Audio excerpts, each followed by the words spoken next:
Beautiful human beings, what is up? Welcome to this week's episode of Soul Speaks with Spack. In today's episode, we are going to be diving deep into the huge problem with being a nice guy. And you might be wondering, well, shouldn't everyone like a nice guy? And you might be right, but liking is different to respecting. And so if right now you are a man that feels like you are not getting the respect that you deserve in this life, if you are not getting the sex that you deserve in this life, if you're not in a relationship that fulfills you in this life, if you're not working a job or a career, or you haven't been able to build a business that feels exciting and fulfilling to you, then this episode is going to be an absolute game changer. At the end of this episode, as always, I'm going to share practical steps and actions that you can start incorporating into your life to reclaim your masculine edge, to start attracting women into your life that value you, that see the best in you. Because at the end of this episode, you are going to start to see the best in yourself. And these practices are going to help you cultivate and embrace all of who you are. And so this is also going to help you build the business of your dreams. This is going to help you attract opportunities career-wise, whether it's a job. If you want to be in a job, that's totally cool. But when you start respecting yourself, when you start owning and embodying the highest version of yourself, you start attracting these opportunities into your life, and you start letting go of what is no longer meant for you. And as a recovering nice guy myself, I don't claim to have it all figured out. I am literally learning as I go, but I can guarantee you, since speaking more truthfully about who I am, getting clear on what I value, getting clear on my direction in life, my needs, and honoring that and communicating that with the people that I care about in my life, it has really changed a lot. It has really helped me value myself and respect myself and realize that I have a place in this world. There is a huge and powerful purpose for me being here, just as there is with you. And so in today's episode, I'm going to break down how you can start to unlock and let go of all of these ideas and behaviors that limit you from being the best version of yourself as a man. And so if you are a woman listening to this episode and you know of a nice guy in your life, maybe it is your boyfriend, maybe it is your husband, your brother, and you know that he's not really living to his true potential. He's kind of getting by, he's in a job, and you know that there's more there living within him. You know that he is kind of playing it small. He's kind of playing it safe, and he's living within this little comfort bubble. Maybe he's turned to alcohol. Maybe he's turned to drugs. Maybe he's turned to porn. Maybe he's turned to these behaviors that are a distraction, that are pulling him away from the fact that he is not living to his true potential. Then I invite you to share this episode with a man that you know, or with someone that you think can benefit from it. And as always, at the end of this episode, I'm going to share practices and resources like books and podcasts that you can start listening to and bringing into your life so that you can reclaim your masculine edge, so that you can build confidence in yourself as a man, so that you can get clear on what you value, what your needs are, what your purpose is, and start commanding the respect that is your birthright. So make sure you stick with me till the end so that you can get those practices and those resources. The first place that I want to begin is unpacking who this Mr. Nice Guy is and how this all comes about, and how it limits us as men from being the ultimate version of ourselves, from attracting what we actually want in life. So the Mr. Nice Guy is typically the guy that doesn't fully express himself as a man. He typically will keep everyone around him at an arm's length. And that's because he hasn't had the willingness to go within himself and look deeper at childhood trauma, at unhealthy patterns, at negative behavior traits, at poor habits. Okay. And so because the nice guy hasn't gone deep within himself, he's unable to truly connect with other people on a deeper level. And so the nice guy is someone that everyone can kind of get along with, right? Like Jake, he's a nice guy. He's a good guy, but I don't really know that much about him. I don't really know much more about him. He seems nice, but I don't really know. I feel like there's more in there that he is withholding. Okay, so the nice guy is typically a person that will people please. A nice guy will try to please and make everyone else feel comfortable, typically at his own expense. A nice guy will usually put everyone else's needs before his own unknowingly. He does this subconsciously. This is a habitual pattern that plays out. He thinks that if I can make everyone else feel comfortable and safe, then life will be smooth sailing. I won't experience any turmoil. No one will abandon me, and I'll never get my heart hurt. I'll never be upset. And this originates from some form of childhood trauma. So, up until the age of 7, us human beings as babies and toddlers are so susceptible to our external environment. We are like a sponge that absorbs everything in our outer world. And so, for example, if as a little boy, your needs weren't met in a timely fashion, if you were crying and you were shushed, or if you were ignored, then this can potentially create some form of trauma. And this can impact and still be playing out in your day-to-day life right now, even if you're an adult. So if, for example, you were crying as a little baby boy and you were quietened and you were shushed or you were ignored, then you may internalize this experience and create a story that says, if I feel upset, if I feel something and I hold on to that, then I will never be disappointed. Because in that moment back then as a little baby boy, your needs weren't met. And so you learn to just deal with that and just get on with it and just bury it. And so now in your adult life, even though it may not be beneficial for you or for your relationship or for your path in life, you're still playing out this pattern. If I just hold on and repress it and withhold, everything will be fine. So the reason this is problematic is because you're unable to really connect to yourself and understand yourself, and therefore you're not able to connect with other human beings. And so therefore, if you're in a relationship, then you might not have this level of empathy and understanding for what your partner is feeling, because you've learned to just repress and suppress your emotions, your feelings, and to let them go. Let's break down the symptoms of your typical nice guy. A nice guy usually thinks that if I can please everyone, if I can make everyone else feel comfortable, then life will be smooth sailing. I won't experience any turmoil and I won't get my heart hurt. I won't be disappointed. I won't be let down. I won't be abandoned. And this may not be something this nice guy thinks about on a conscious level. This is all subconscious because this is being created from childhood trauma. The symptoms of a typical nice guy is repressed anger, a lot of built up resentment, a lot of built up fear, a lot of built up rage, whilst on the outside smiling and putting on a brave face like everything's okay. Another symptom is never really connecting with other people. He maybe has a lot of friends, but he feels like it's very surface level. He feels like he can't truly open up and be himself with his friends, with his partner, with his family. Another symptom is not experiencing pleasure, and also on the other hand, not experiencing pain, kind of experiencing this numbness towards life. A nice guy is typically quite disassociated from life. He kind of just goes about life mindlessly and feelinglessly, quite numb and insensitive. A nice guy will also rarely experience sexual intimacy. And when a nice guy is intimate with his partner, whether it's a girlfriend, a fiance, a wife, he will never get to experience the full spectrum of pleasure because he's more focused on pleasing his woman.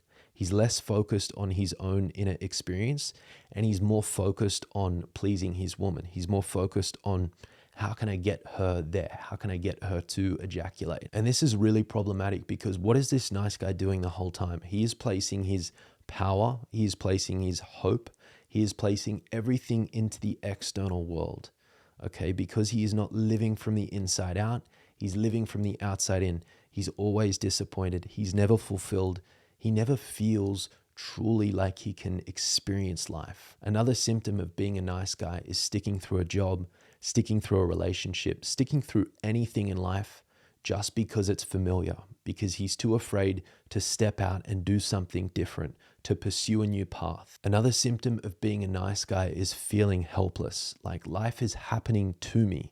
I am a victim. There's nothing that I can do, no matter how hard I try, no matter how nice I am. No one respects me. No one understands me. it's like I can never do enough. I can never get anywhere.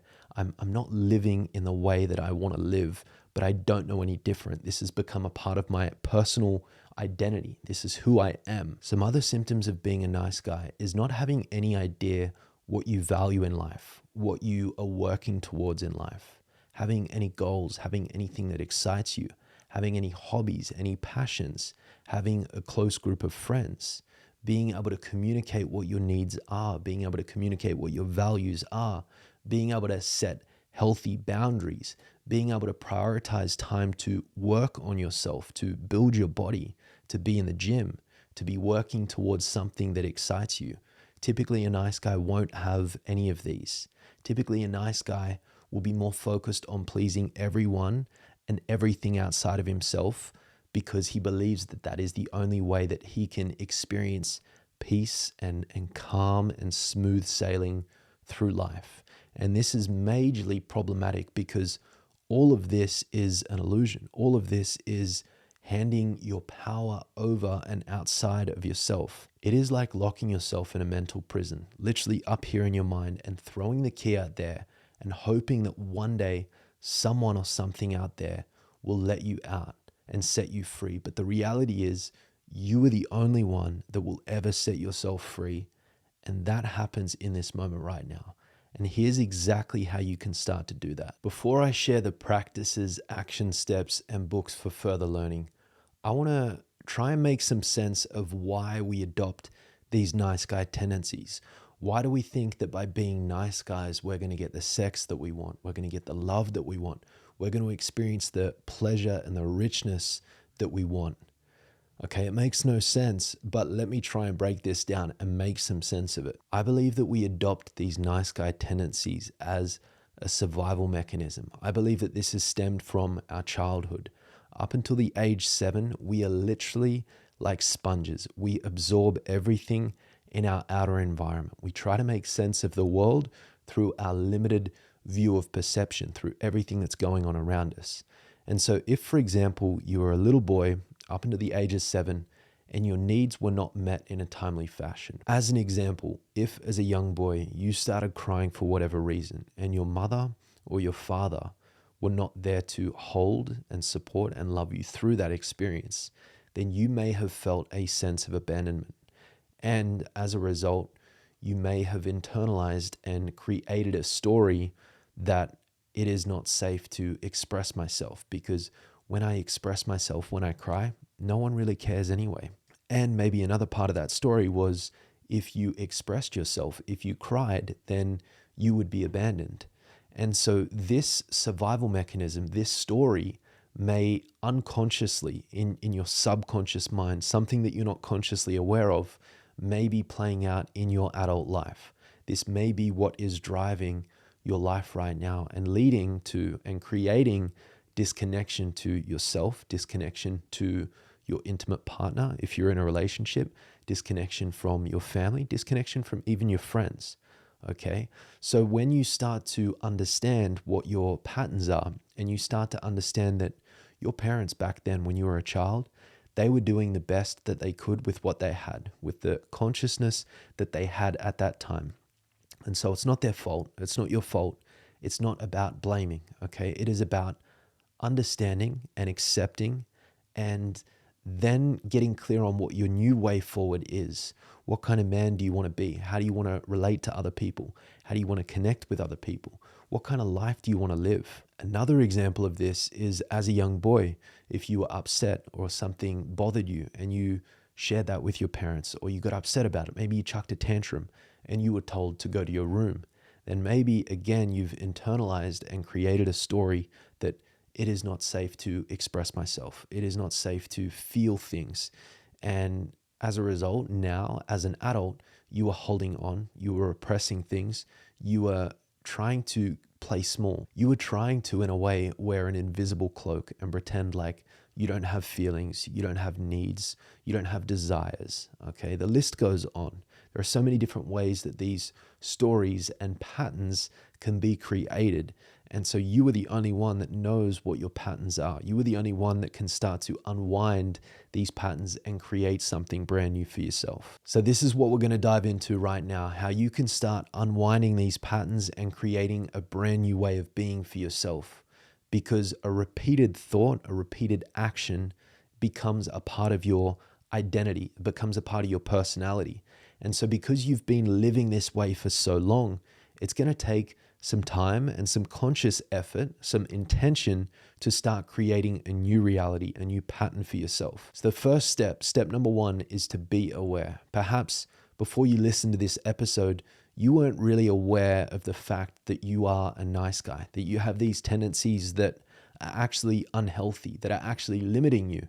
And so now that you're becoming more aware of the fact that, yeah, maybe I am faking this whole nice guy thing. Maybe I'm just being nice because I think that's what other people want me to be. I think that's the way that other people will accept me. I think that's why other people will like me. So that's the first step, is to just be aware. Okay, right now I've adopted some tendencies that are not true and authentic to me.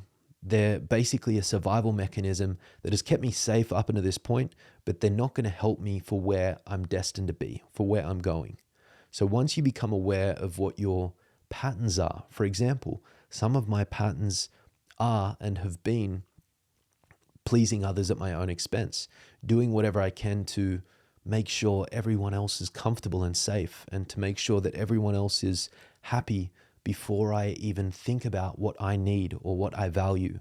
And what I've realized is that when I fulfill my own needs, when I build my body, when I work out in the gym, when I read, when I get out for a walk, when I do something to clear my mind, what this does is it fills up my energetic cup. It fills me up in a way that I feel like the best version of myself. I feel happy. I feel content. I feel powerful.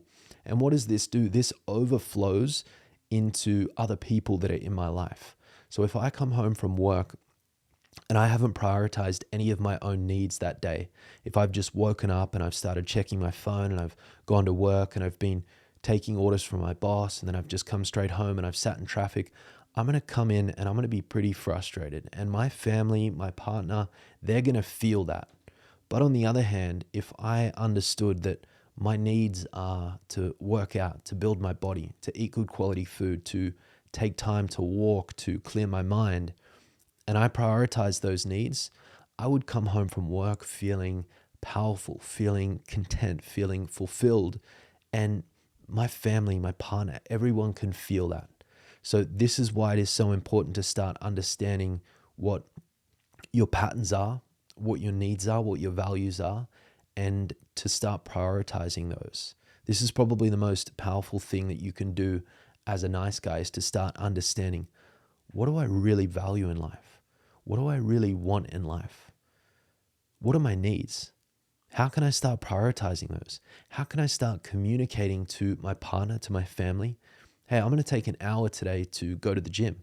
I'm going to take an hour to go for a walk in the park. I'm going to take an hour to be with my brothers, to be with my boys, to be with my bros, to be with my mates. And that way you're creating some distance, some separation, some activities that allow you to fill up your energetic cup. And this impacts everyone and everything around you. So coming back to the process, the first step is to be aware. Be aware of where you are right now. Be aware of the fact that you have unhealthy patterns. Be aware of the fact that you have things that are distracting you in life from the fact that you are not living to your true potential. Once you're aware of all of these things, you need to come to a place of acceptance. I accept that this is where I'm at. Because without accepting where you are at, you're in a way in denial. You're rejecting it. You're distracting yourself from the truth. And until you accept that you are the way that you are right now, after becoming aware, you aren't able to make a change because you're in denial. So it's so important to be aware and accept where you are at, and then get clear on where you want to go. Get clear on the highest version of you as a man. Get clear on the most powerful version of you as a man. Would the most powerful version of you as a man stay in a job that you hate, taking orders from a boss that you don't respect, being disrespected by your wife, by your partner, by your kids? Would the highest, most powerful version of you distract himself through jerking off, through watching porn, through eating poor, shitty processed food? Would the highest, most powerful version of yourself live that way? Or would the most powerful and highest version of yourself prioritize your own needs, like going to the gym, like getting a workout in, like getting out for a walk and clearing your mind, like reading, learning something, like being with your mates, being with your male friends, going on a camping trip? What would the most powerful, authentic, highest version of you be doing each day? And how can you start incorporating these practices, these habits into your life so that you are now living in alignment with that version of you? So become aware, accept where you are at, and then get clear on where you're going, and then start acting in alignment with that version of you. So as promised, now I'm going to share with you some practices, some action steps, and some resources like some books and podcasts that you can go and check out for further learning and to really start embracing the truest, most authentic version of you, to kill that nice guy, to put that nice guy to the side, to step into this firm yet kind, loving, gentle, caring, and authentic version of you as a man. So the first practice, one of my personal favorites, is some kind of physical training. Okay, Dr. Andrew Huberman, in all of his podcasts on testosterone, he speaks about challenge, healthy competition, being something that increases testosterone. And if you're familiar with testosterone, that's a very important, probably the most important hormone for us as men. And so by physically challenging yourself in the gym, not even in the gym, it doesn't have to be in the gym. You can use your body weight as a way to build strength and flexibility. That's something that I love. Pull-ups, dips, push-ups, rows, squats, deadlifts. There are so many movements out there. There are so many practices that you can use to start building your muscles, to start gaining strength and flexibility and confidence within your body. So that's the first suggestion that I have. And if you want more support with that, I've got a free guide. I've got practices on my YouTube channel. I've got plenty of videos, and I'm happy to give you a free workout plan if you want. So if you want some more support with that, just reach out on my Instagram or drop a comment, whether you're on YouTube or on Spotify, and I'll be able to share some free resources with you so that you can start building your body. That's the first thing. The second practice that I love and that I teach and support my clients with is breath work. And why is breath work incredibly powerful? Because breath work is something that we can all tap into at any moment. We all have access to our breath, and the breath is what I refer to as the bridge between our mind, our psyche, and our body, our subconscious mind, our soma. And so the reason this is important is because for so long, if you've been a nice guy for so long, you've probably held on to your emotions and held on to shit in your body for so long. And so the powerful thing about breath work is it starts to mobilize and move this stagnant energy through your body. And so this is why in intense and powerful breathwork sessions, people feel emotions. People start to cry. Like I've gone through intense breathwork sessions where I've cried, where I've laughed.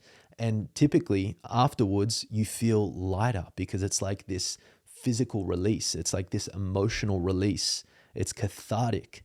And what does this do? This frees up space in your energetic cup. This makes you feel more calm and connected and grounded. And this is ultimately going to allow you as a man to handle more stress, to embrace more stress, to embrace more fear, to embrace more challenge. And so the second practice that I would encourage you to try and experiment with is breath work. And again, if this is something that you've never done before, I've got some free guided practices that I'm happy to share with you. So again, reach out on my Instagram, reach out through TikTok, Facebook, whatever it is, and I'm happy to share some of those practices with you. Now, the third practice that I encourage you to look into is joining some kind of men's circle, joining some kind of men's community, preferably in person. Online is okay, but preferably in person. And the reason that this is so incredibly powerful is because when you connect with other masculine men that are on a path of personal development, that are on a path of healing and transformation. There's something about being around other men and feeling comfortable in their presence to be authentic, to share things that you wouldn't typically share with your partner or with your guy friends that maybe you go out and get on the beers with. This is incredibly powerful because these men do not judge.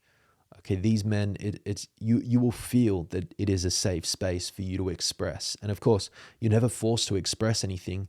Typically, you'll feel called to share something. And what these men do, because it's a space that is free of judgment, they will hold that space for you to just communicate and let that out. And if they feel called to reflect something back to you, if maybe there's a blind spot or something that you are not seeing, then they may lovingly share that with you. And again, you don't have to take what they say on board, but honestly, me being a part of different men's communities, both in person and online, has been one of the most transformational things in my life.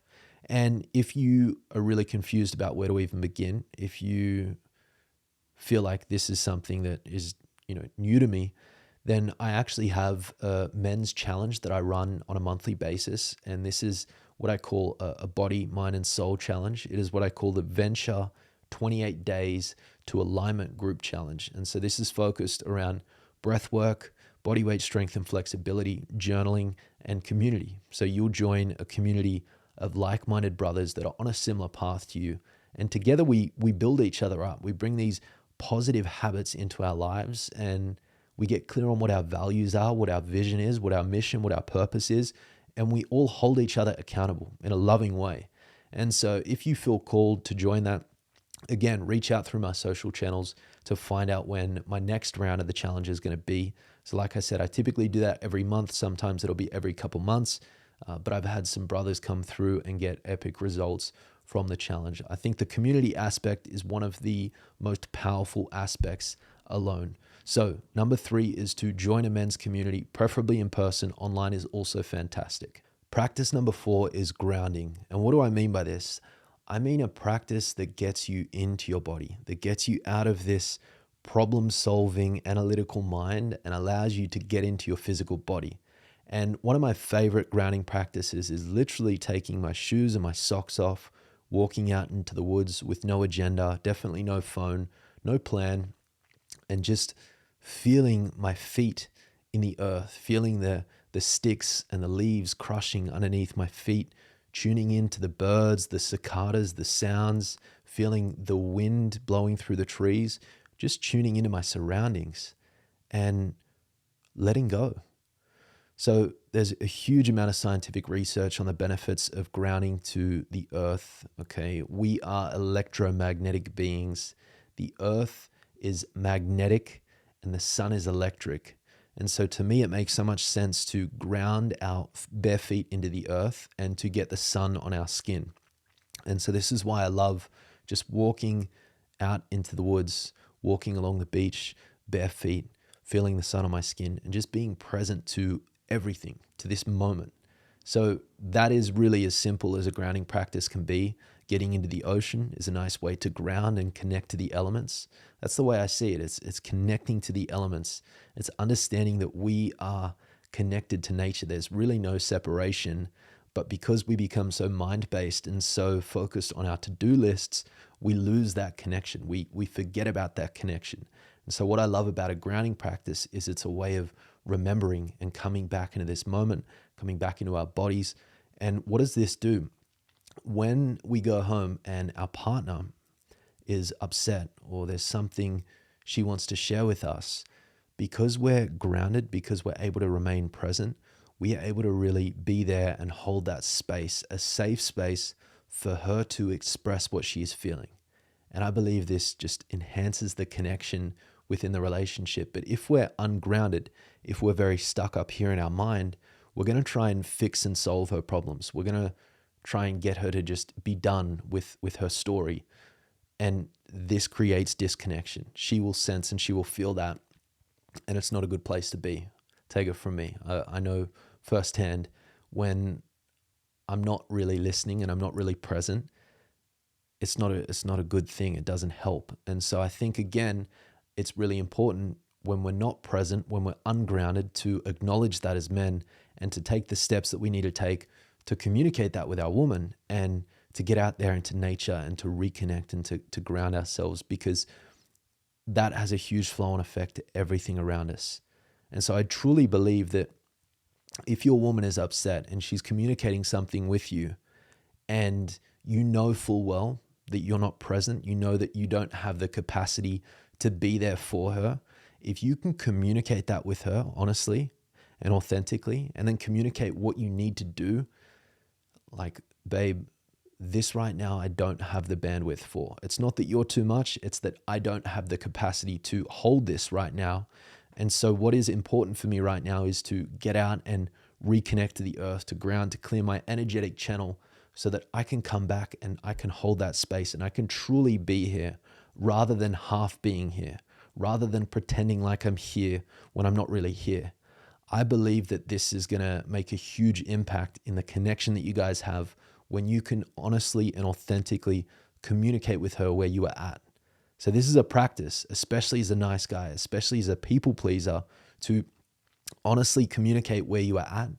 This takes a lot of courage. This takes a willingness to be vulnerable and be honest. And there's a chance that your partner may push back and she might be like, no, fuck that. Like, I want you to listen to me right now. And again, that's something that is up to you to be able to navigate through. But I believe if she is a good woman, she will respect you far more if you are honest and truthful. So as it turns out, there's been a couple interruptions throughout this podcast. And when I was in the editing stage, I got everything onto the computer and realized that there was a video clip missing. So rather than getting mad and sad and upset about it, I've decided to come back and re-record the tail end of this episode. We're almost there. So to pick up where we left off, I believe that a woman that is meant for you, a woman that truly cares about you, will actually respect you far more when you are truthful and honest with her. When you say, look, I know that you're upset right now, but I also right now don't have the energetic capacity to be here for you fully. And I don't want to be here half in, half out and pretend like I'm here when I can't be fully here. And so I need to get outside right now. I need to go and do something to fill up my own cup. And then I'm more than happy to be here and to listen to you. You see, there's a massive difference between this approach and biting your tongue and just being there, but being half there, or being more stuck up in your mind trying to fix or problem solve whatever it is that your woman is going through. So that is my tip to you, is to be honest with where you are truly at.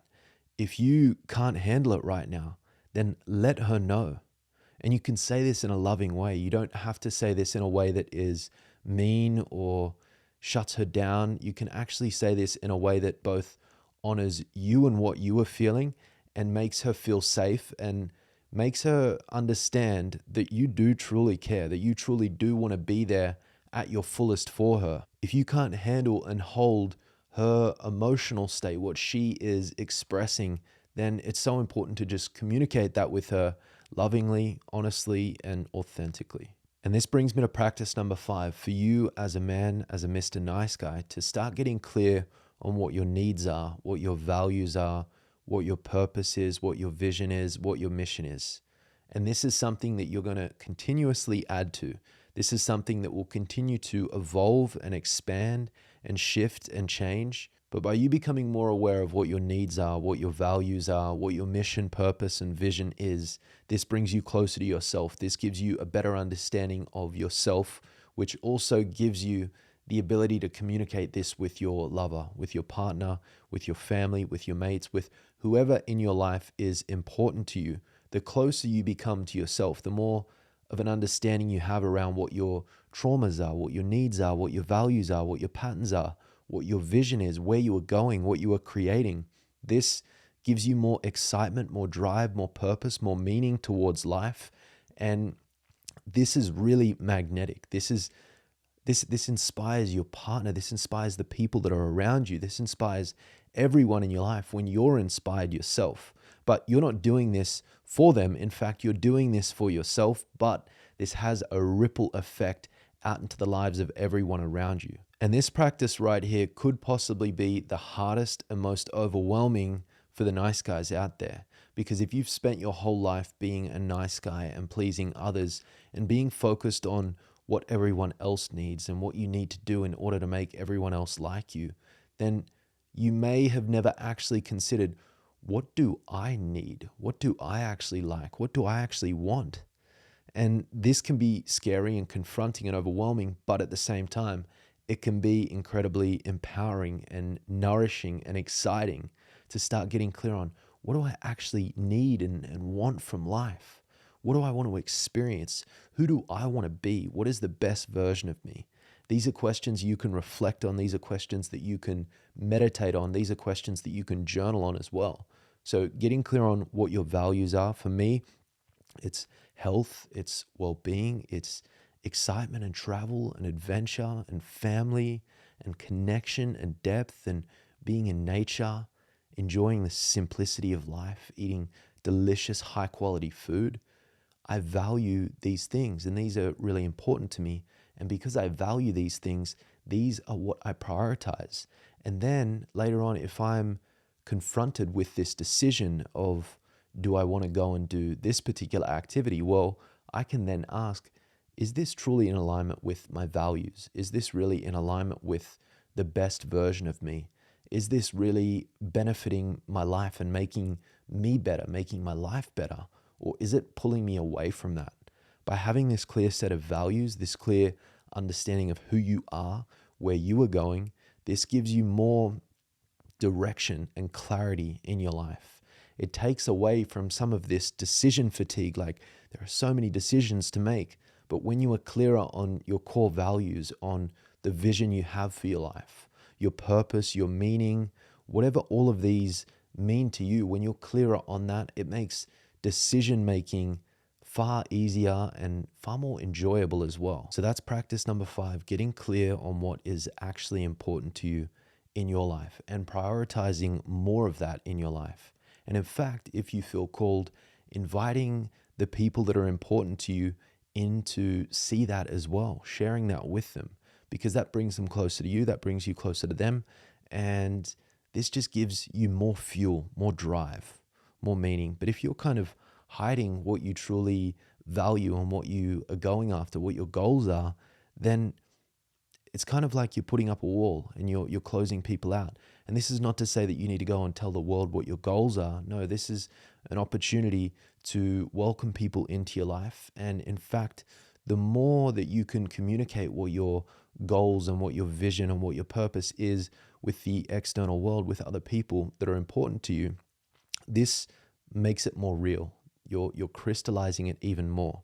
And of course, you've got to be acting in alignment with it too. So there you have it. There are 5 practices there to get you started. Of course, there are a ton more, but I don't want to overwhelm you just within this first episode. Perhaps I will make a part 2 on the No More Mr. Nice Guy topic. So if there has been something in particular that you've really enjoyed about this episode that you would like to learn more about, or if you have any specific questions, make sure you drop those in the comments and I can create a part 2 with this podcast series. So as promised, I'm going to share some resources, some books and some podcasts that you can start diving into for further learning. So the first book that I'm going to suggest, and one of the books that inspired this podcast episode, it's one that I've just finished reading. It is called No More Mr. Nice Guy by Robert Glover. It took me a little while to get into the book, but as I continued on, it was like Robert Glover was defining me word for word. It was like he depicted who I've been in the past so elegantly, and I resonated with it deeply. So if you feel like this episode has resonated with you, then I believe you're going to enjoy this book as well. There's activities and practices throughout the whole book. So this is one that I'm definitely going to go back through and read it again and do the practices as well. So No More Mr. Nice Guy by Robert Glover, that is an epic book. Another few books that I love when it comes to men's work and masculinity, one of them is From the Core by John Wineland. John is a leader in this space, and he's been taught by Dave Dieter, who is another powerful leader in the space. And this book is fantastic. I love it. Definitely one that I'm going to go back through and read again. A lot of nuggets throughout that. And then another fantastic book, probably one of my personal favorites, is The Way of the Superior Man by Dave Dieter. Plenty of esoteric concepts within this book and a really fresh and exciting perspective on what it means to be a masculine man. So the Way of the Superior Man by Dave Dieter. Highly suggest checking that one out. Another book that I'm in the process of reading is called Iron John by Robert Bly. This one is a longer read, and it's quite a mythological type book, type read. So I'm finding it really interesting. I like it. But maybe for someone that's just getting into this kind of work, the ones that I suggested earlier are probably a better place for you to start. And then the final book that I will suggest is Hard Times Create Strong Men. And this one is by, I think, Stephen Ario or something. And this is another really cool read. It's about, looking back at the history of men and the way that we've been and the way that we are today. And there's practical steps and tips within that book as well that will help you embrace more of your masculinity. So that's another good book. If you want other books, there are plenty more. Just reach out via my socials and I'll be happy to share some more with you. Now, when it comes to podcasts on men and masculinity, Connor Beaton's podcast is fantastic. It's called Man Talks. There's so many freaking episodes on that podcast, but one of them that I love is actually with Robert Glover, the author of No More Mr. Nice Guy. So I think he may have got him on the show a couple of times. I'd suggest going and checking out that podcast with Robert Glover. There's one other guy and Connor Beaton on the Man Talks podcast. Another podcast recommendation that I love is Danny Morell's The Higher Self podcast. He has a few epic conversations on there regarding masculinity and men's work. One of those being with John Wineland, the author of From the Core that I just mentioned. That's a really good episode, super powerful. And another episode he has with Aubert Bastiat. Aubert is the founder of Sacred Sons, and that's another episode on the Higher Self podcast. Those are my recommendations for now. There are, of course, a ton more, but I will save those for another episode. I'll save them for a part 2 on the No More Mr. Nice Guy topic. So there was a bit of stopping and starting throughout this podcast, but we've finally gotten there. So this is a wrap for this episode on No More Mr. Nice Guy.